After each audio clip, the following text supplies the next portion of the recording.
Chris Honorado, Brian Mariano, back with you here on Big Board Sports 104.5, the team, ESPN Radio. Albany Lacrosse wins again, 13-7 over Stony Brook. And maybe what's most impressive about that is the fact that they get to 10-0, and they do it without Connor Fields. They do it without Justin Ray. And guess what? They do it in front of a season-high 4,044 fans at Casey Stadium. The place was absolutely rocking. Imagine, my goodness, if we ever had a day that was over 50 degrees, you might get 8,000. Scotty Marr, the head coach, with us here on Big Board Sports and 104.5 The Team. Coach, good morning. Congratulations on another victory over the weekend. Not surprised, I know, but how impressed were you that your team was able to do it in the fashion in which it did without both Fields and Ray? Yeah, good morning, guys.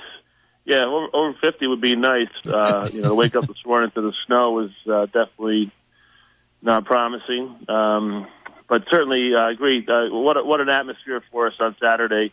Over 4,000 people. I was just telling a friend this morning, my buddy Paul Quigley, that you're walking into that stadium and there's the smoke from the grills and the tailgating going on in the parking lot and the lines getting in. It just, the atmosphere is just, it's almost playoff-like, and it's just it's so encouraging for our guys, and it gives us so much energy. It's so much fun to play in front of that many people, and again, the people are so into the game and they're so engaged in the game.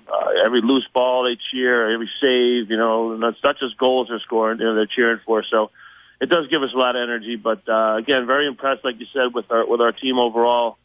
To play without Connor and Justin Ray, two senior attackmen, two senior leaders for us, and to come out and put up 13 goals. And quite honestly, I thought we played a little bit sloppy at times. We did have 16 turnovers, which wasn't great. But defensively, we played outstanding. Again, JD in the net, and obviously TD at the face-off X with a perfect game. So, we did a lot of really nice things with some young players, so I was really pleased. TD was 24-24 at that X, Coach, and Davis Diamond, who effectively filled Connor Fields' role on Saturday, he has the most ridiculous picture on the website of the roster, and I know that's kind of the goal of some of your guys is how crazy he takes the cake.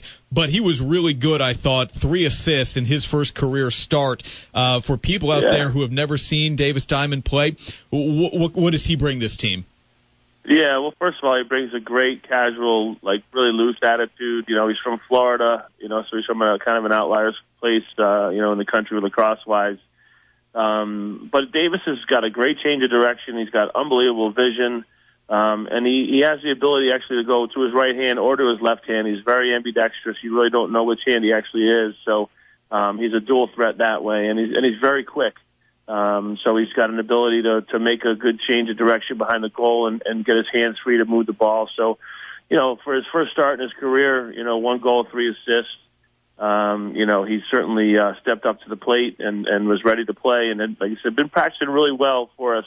We've been playing in the last couple of games in spots anyway, and then the opportunity for him to play a full game and to be a starter. We certainly just absolutely thrilled. 1 goal, 3 assists in a debut, and again, filling Connor's shoes in that regard of distributing the ball and being a good quarterback for us behind the goal. So he's only going to get better, which is good, and again, adding to that depth of our team. Coach Brian Mariano in for Roger Weiland today. And you didn't play Connor Fields this past week, and then you have 1 game in the next 2 weeks. What is the schedule for him going to be this week, and will he play ultimately this weekend against UMBC? It'll probably be, at this point, I think we're just going to take it day by day and see how he feels. Honestly, we don't want to rush anything with Connor right now, or even Justin. We don't want to take what they have and make it worse. So we just want to make sure that they're completely healed before they come back and play.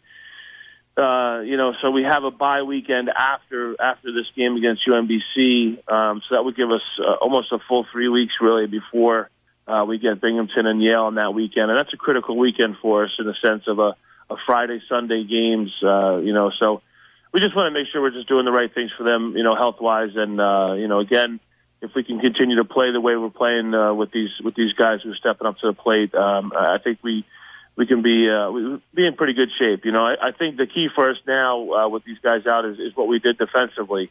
And I told the boys after the game, we've always been known as an offensive school, but right now I think we're starting to change that tune a little bit and showing how well we're playing defense and holding a good offense to 7 goals. I thought we did a really nice job there. So, we just have to continue to do that defensively and get by these next game here without those guys if they don't play, and then get ready for the end of the season and make a run here. So we'll see. Like I said, it'll be day to day, but we're definitely going to take our time with it and be cautious with both of them. Albany lacrosse head coach Scott Marr with us here on Big Board Sports, 104.5 The Team, ESPN Radio. Chris Honorato, Brian Mariano in for Roger here this week. Coach, I'm here. I know you couldn't care less about this, but I'll throw it out there anyway. I'm hearing a lot of garbage on Twitter about strength of schedule and that this Albany team, even if it goes perfect and undefeated, may not have what it takes, but from an SOS standpoint, to be the top overall seed. Yeah, I'm tired of it. I'm tired of hearing it. You win at Maryland. Their road ahead is not easy. They're the number 2 team in the country. You got Yale coming up. They're the number 3 team in the nation. You beat Cornell. They're a top 10 team. How's Syracuse doing? They just beat Notre Dame. You absolutely whacked them at the Carrier Dome. What do you have to say to some of the critics who may say, you know what, this Albany team, they don't play a tough enough schedule to prove they could be the top overall seed?